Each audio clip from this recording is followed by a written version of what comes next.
우리 인생에 있어서도 적어도 20대 인생의 참 의미, 진리에 대한 고민을 산속에 들어가 갖고 40일 동안 하고 난 뒤 나머지 인생을 산다면 적어도 60대 때 크게 후회할 일은 없을 거라는 생각을 좀 참 많이 합니다. 그래서 여러분들도 오늘 40, 40, 40, 400, 40 그리고 내 인생의 42일 미래를 위해서 한 번쯤 40일 정도 한번 아침부터 일어나고 명상도 하고 책도 정말 좋은 책, 가장 좋은 책은 성서지만 하나를 붙들고 그 책 아니면 논어를 붙들든지 뭔가 좀 붙들어 갖고 책을 읽어보고 내 인생을 한번 어떻게 살 건지를 결정하고 사랑은 어떻게 할 건지. 내가 말하는 사랑은 육체적인 사랑을 얘기하는 건 아닙니다. 사랑의 의미는 굉장히 넓어요. 참 사랑을 내가 어떻게 해보고 나에게 주어진 자유를 어떻게 쓰고 내 육신을 어떻게 갖고 갈 것인가, 그리고 내 형제자매들한테는 어떻게 할 것인가, 가난한 이들한테 어떻게 할 것인가, 내가 지금 하느님한테 받은 능력은 몇 개인가, 그리고 내가 10개의 능력을 가지고 있는데 1개밖에 안 쓰고 있는 거 아닌가, 이런 생각들 한번 해보시면서 모세 왕자의 40년, 광야의 40년, 지도자의 40년에 대한 말씀을 드렸고, 우리 앞으로 그 40년을 하나하나 느껴가면서 깨달아가면서 배워나갈 것입니다. 탈출기가 절대 만만한 성서책이 아닙니다. 창세기도 결코 만만한 이야기가 아니죠. 문명을 아우러야 되는데 이제 이 탈출기는 문명을 아우른 상태에서 꽃이 피는 거죠. 그래서 탈출기는 여러 가지 의미가 참 많습니다. 오늘 제목을 40, 40, 40, 400, 40의 의미, 그리고 내 인생의 40은 라는 제목을 잡았습니다. 이게 뭐냐면은 왕자로서 40년을 산 모세, 왕자로서 40년을 살았어요.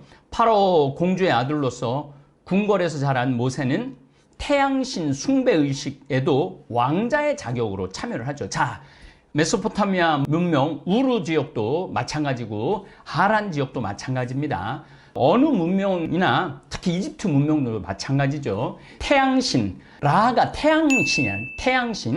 태양신의 아들로서 예식에 참여할 땐 왕자들이 예식의 주인공들입니다. 주인공들. 그러니까 우리 집도 뭐 성당 안 다녔을 때 성당 다니고 난 다음부터는 좀 모습이 많이 바뀌었죠. 여자들은 상만 차려놓고 다 나갔어요. 그리고 우리 아버지, 또 작은아버지 올라오면 작은아버지, 그리고 절도 큰형이 먼저 하고 둘째가 하고, 저는 사실은 우리 집 제사가 1년에 한 12번 있었는데 제사를 많이 안 지냈어요, 저는. 왜냐면 전 돌아다니느냐고. 그리고 이제 신학교 들어가서는 아예 뭐 제사를 안 지냈죠, 저는. 근데 우리 형님들은 꾸준히 증조 할아버지, 고조 할아버지까지 제사를 지냈습니다. 그럴 때 여자들은 상만 차려놓고 다 문 밖으로 나갔어요. 그러니까 우리나라 예식에 여자들은 참여할 수 없었죠.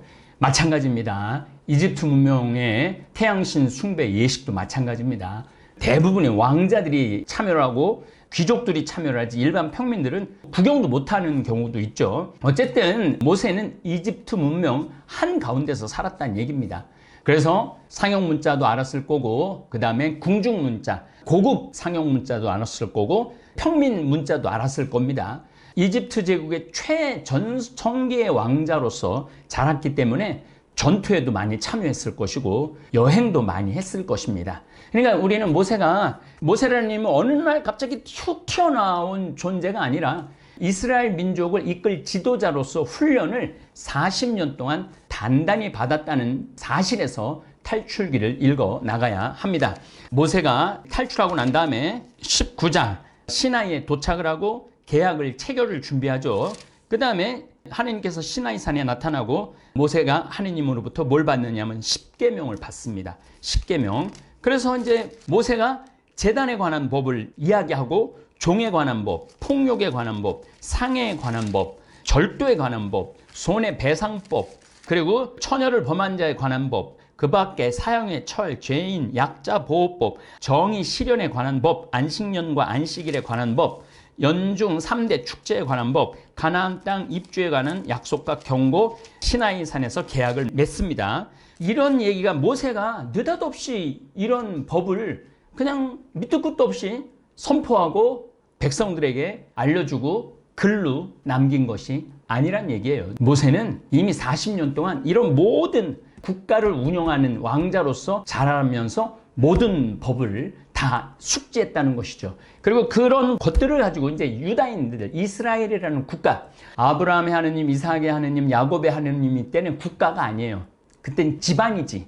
그리고 430년 동안 이집트 종살이를 하면서 이집트가 먹을 게 풍요로웠기 때문에 자손 번성이 아주 용이했죠. 유목민은 떠돌아다니면서 먹을 것이 풍요하지 않았기 때문에 또 남녀가 만날 수 있는 길이 이렇게 많이 막혀 있었기 때문에 그렇게 아주 큰 민족으로 자라기가 어려워요. 사실은 여러분들 명나라를 무너뜨리고 청나라를 세운 만주족이 몇 명이었느냐면은 민족이 100만 명이었어. 100만 명. 그런데 명나라는 인구가 몇 명이냐면 1억이었어. 1억. 그러니까 유목민하고 농경민하고는 인구 자체가 차원이 달라요. 근데 이 100만 명이 어떻게 1억을 이겼느냐? 충분히 가능합니다. 1당 100 아니라 1당 1000까지도 유목민들은 강렬해요. 그러니까 말을 타면서도 마루에서 활을 쏠 수 있는 민족을 어떻게 이겨요? 그래갖고 명나라가 한족이 만주족한테 점령을 당하고 우리나라는 명나라에 시작해갖고 청나라로 끝나요. 그래서 명나라를 계속 섬길 거냐 청나라를 섬길 거냐 이것 때문에 얼마나 많은 사람들이 죽고 희생되고 그랬어요. 결국은 청나라로 넘어갈 건데 어쨌거나 하여튼 100만 명 정도밖에 안 되는 만주족이 1억이 넘는 한족 명나라를 이겼듯이 이집트도 마찬가지라. 이집트도 어마어마한 농경이 있었기 때문에 이스라엘 민족도 거대 민족 하나의 국가로 탄생할 수 있게 된 거죠. 그러니까 제가 말씀드렸듯이 모세는 이집트의 왕자로 자라면서 이런 모든 법들에 대한 이해가 뛰어났던 거죠. 이제 왕자로서 40년을 산 모세. 모세를 이해하려면 세 가지를 이해해야 돼요. 떠돌이로서 40년을 산 모세. 이집트인을 살해한 후 미디안이 있는 시나이 반도로 도망을 쳐서 목동으로 40년을 시나이 반도를 떠돌아다닙니다. 다시 말씀드려서 출애굽을 하고 난 뒤 시나이 반도를 통해 가나안 땅으로 들어갈 수 있는 지리, 기후에 능통했다는 얘기예요.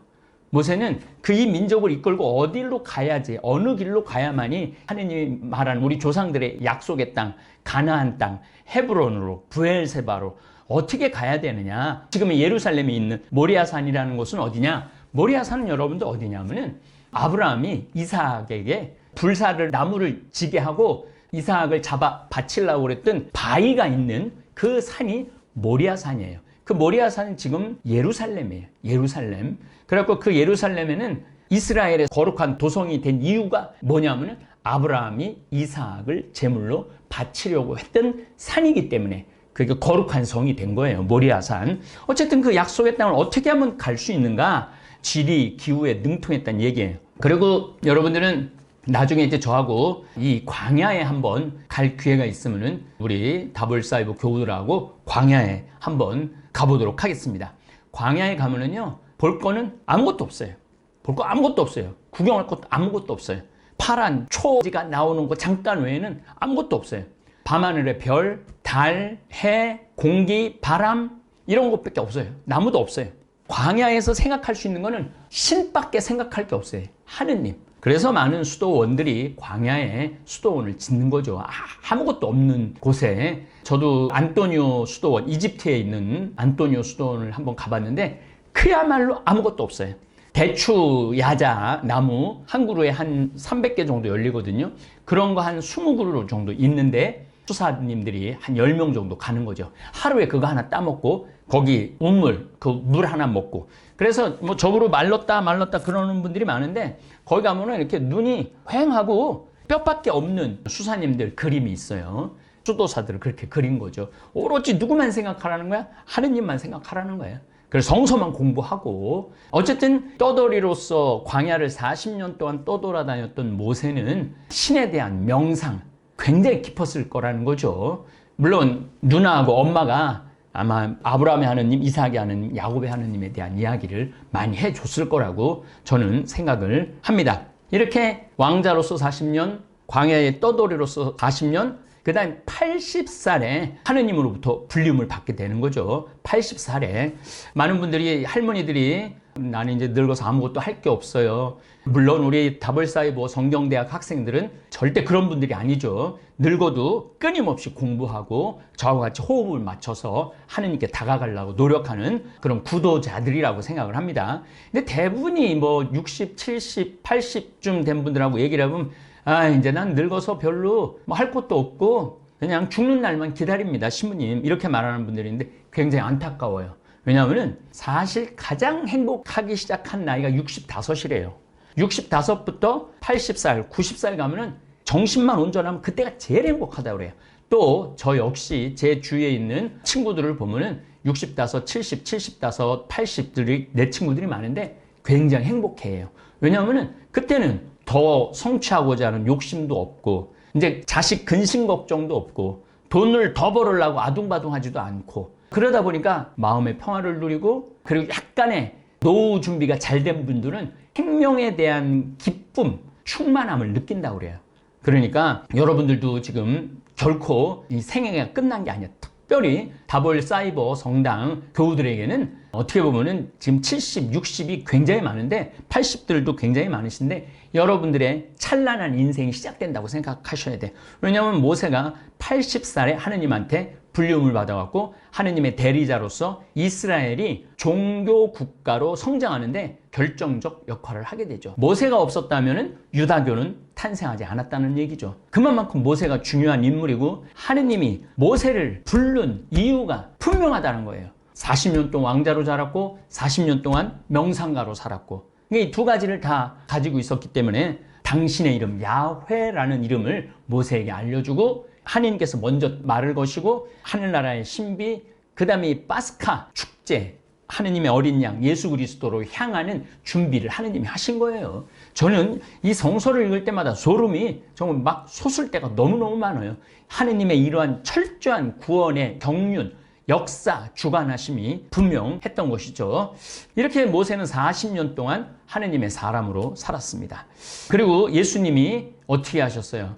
40일 동안 광야에서 내가 이 인류 구원을 위해서 어떻게 해야 될 것인가 40일 동안 정말 먹지도 마시지도 않고 여기서 마시지 않는다는 것은 술을 마시지 않았다는 뜻이겠죠. 물을 안 마시면 40일이면 죽죠. 그냥 최소한의 물만 먹고 40일을 단식을 하시면서 3년의 준비를 하셨던 것이죠.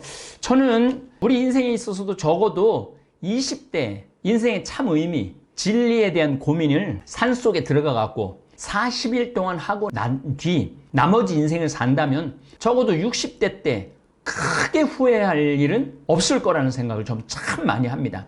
요즘 이 30대 젊은이들이 비트코인의 영혼을 팔고 있어요. 자기 영혼을 팔고 있는 거예요. 지금 20대 30대면은 내가 어떻게 하면 인생을 참 의미 있게 살 수 있을까?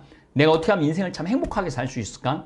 나라는 인간이라는 존재가 이 사회에 어떤 도움이 될 수 있을까? 또 개인으로서는 제가 참 좋아하는 공자님의 사람은 이런 과정을 거쳐야 된다는 거예요. 15살에 지우학하라는 거예요. 내가 배움의 뜻을 두라는 거죠. 그 다음에 30살에는 일입하라는 거예요. 이때 다 배웠어. 그래서 이제 나 스스로 인생을 살아갈 수가 있는 거야.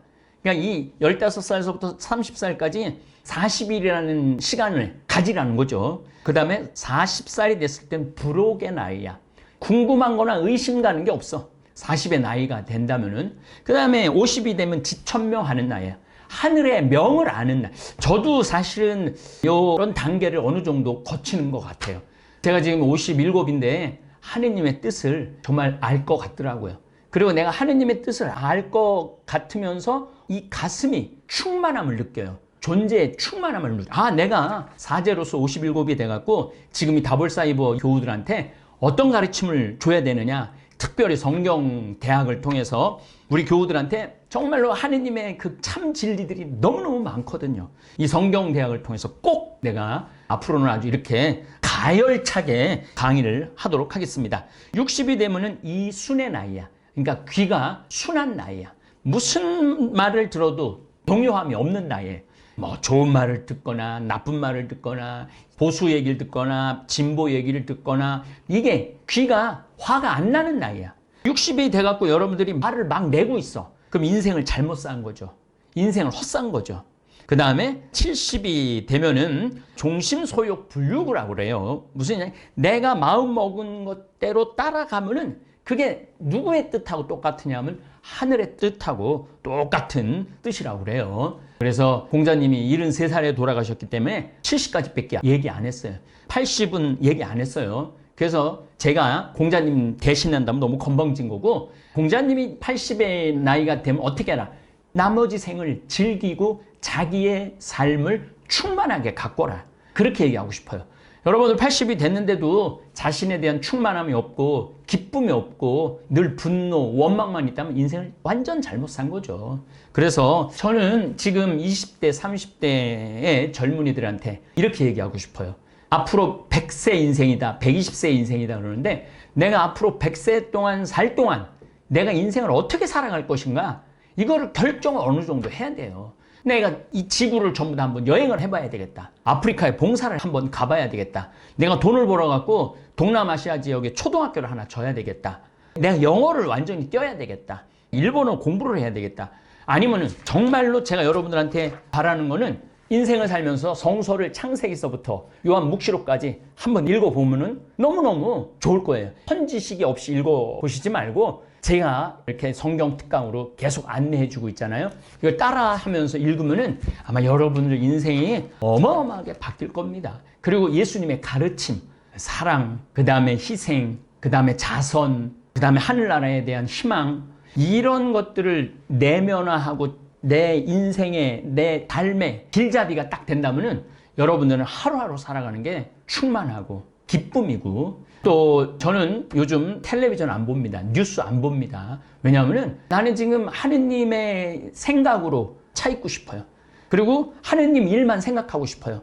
물론 내가 신부로서, 종교 지도자로서 세상을 어떻게 살아가야 된다고 이야기해 줘야 되지만은 쓸데없는 것까지 알 필요는 없다는 거죠, 우리가. 그래서 여러분들도 오늘 40, 40, 40, 400, 40, 그리고 내 인생의 42일, 미래를 위해서 한 번쯤 40일 정도 한번 아침부터 일어나고 명상도 하고, 책도 정말 좋은 책, 뭐 가장 좋은 책은 성서지만 하나를 붙들고 그 책, 아니면 고노를 붙들든지 뭔가 좀 붙들어 갖고 책을 읽어보고 내 인생을 한번 어떻게 살 건지를 결정하고, 사랑은 어떻게 할 건지. 내가 말하는 사랑은 육체적인 사랑을 얘기하는 건 아닙니다. 이 사랑의 의미는 굉장히 넓어요. 참 사랑을 내가 어떻게 해보고, 나에게 주어진 자유를 어떻게 쓰고, 내 육신을 어떻게 갖고 갈 것인가, 그리고 내 형제자매들한테는 어떻게 할 것인가, 가난한 이들한테 어떻게 할 것인가, 내가 지금 하느님한테 받은 능력은 몇 개인가, 그리고 내가 10개의 능력을 가지고 있는데 1개밖에 안 쓰고 있는 거 아닌가, 이런 생각들 한번 해보시면서 모세 왕자의 40년, 광야의 40년, 지도자의 40년에 대한 말씀을 드렸고, 우리 앞으로 그 40년을 하나하나 느껴가면서 깨달아가면서 배워나갈 것입니다. 예, 감사합니다. 왜 성경에는 유독 40이라는 숫자가 반복해서 나올까요? 노아의 홍수도 40일, 모세의 광야도 40년, 예수님의 기도도 40일. 이 숫자는 우연일까요? 성경에서 40은 단순한 숫자가 아니라 하느님이 사람을 준비시키는 시간입니다. 우리는 보통 빨리 결과를 얻고 싶어 합니다. 조금만 힘들어도 왜 이렇게 오래 걸리지? 왜 내 인생은 잘 안 풀리지? 이렇게 생각합니다. 하지만 사람은 쉽게 바뀌지 않기 때문에 하느님은 시간을 사용하십니다. 모세는 왕자로서 40년을 살았습니다. 모든 것을 가진 삶이었습니다. 하지만 그걸로는 부족했습니다. 그래서 하느님은 그를 광야로 보내십니다. 아무것도 없는 곳, 아무도 알아주지 않는 시간. 그곳에서 모세는 또 40년을 보냅니다. 왜 그렇게 긴 시간이 필요했을까요? 사람을 바꾸기 위해서입니다. 왕자였던 모세가 백성을 이끄는 지도자가 되기까지 그 안에 있던 교만, 자신감, 두려움까지 모든 것이 다 깎여나가야 했기 때문입니다. 예수님도 마찬가지입니다. 공생활을 시작하시기 전 광야로 들어가십니다. 그리고 40일 동안 아무것도 의지하지 않고 오직 하느님과 마주합니다. 그 시간은 단순한 고통이 아니라 사명을 준비하는 시간이었습니다. 이처럼 성경에서 40은 언제나 같은 의미를 가집니다. 낡은 것이 지나가고 새로운 것이 준비되는 시간. 겉모습이 아니라 속사람이 바뀌는 시간. 그런데 우리는 이 시간을 실패라고 생각합니다. 일이 안 풀릴 때, 사람들이 떠날 때, 혼자가 되었을 때 우리는 말합니다. 내 인생은 왜 이럴까? 하지만 혹시 이렇게 생각해 보신 적 있으십니까? 지금 이 시간이 내 인생의 40은 아닐까? 하느님은 사람을 바로 쓰지 않으십니다. 반드시 준비시키십니다. 그리고 그 준비의 시간은 대부분 외롭고 길고 이해되지 않는 시간입니다. 그러나 중요한 것은 그 시간이 끝나면 반드시 변화가 온다는 것입니다. 모세도 그랬고 예수님도 그랬습니다. 그래서 지금 힘든 시간을 지나고 계신 분들께 이 말씀을 드리고 싶습니다. 지금이 끝이 아닙니다. 지금은 준비의 시간입니다. 눈에 보이는 것은 없지만 당신 안에서는 조용히 그러나 확실하게 무언가가 만들어지고 있습니다. 성경에 40은 우리에게 이렇게 말합니다. 서두르지 마라, 포기하지 마라. 지금의 시간을 견뎌라. 왜냐하면 그 시간이 지나야만 당신의 인생이 다음 단계로 나아가기 때문입니다. 혹시 지금 답답하고 막막하신가요? 그렇다면 기억하십시오. 지금 이 시간이 헛된 시간이 아니라는 것을. 당신의 인생에도 반드시 필요한 시간. 그것이 바로 40입니다. 감사합니다. 하늘에 계신 우리 아버지, 아버지의 이름이 거룩히 빛나시며 아버지의 나라가 오시며 아버지의 뜻이 하늘에서와 같이 땅에서도 이루어지소서. 오늘 저희에게 일용할 양식을 주시고 저희에게 잘못한 일을 저희가 용서하오니 저희 죄를 용서하시고 저희를 유혹에 빠지지 않게 하시고 악에서 구하소서. 아멘.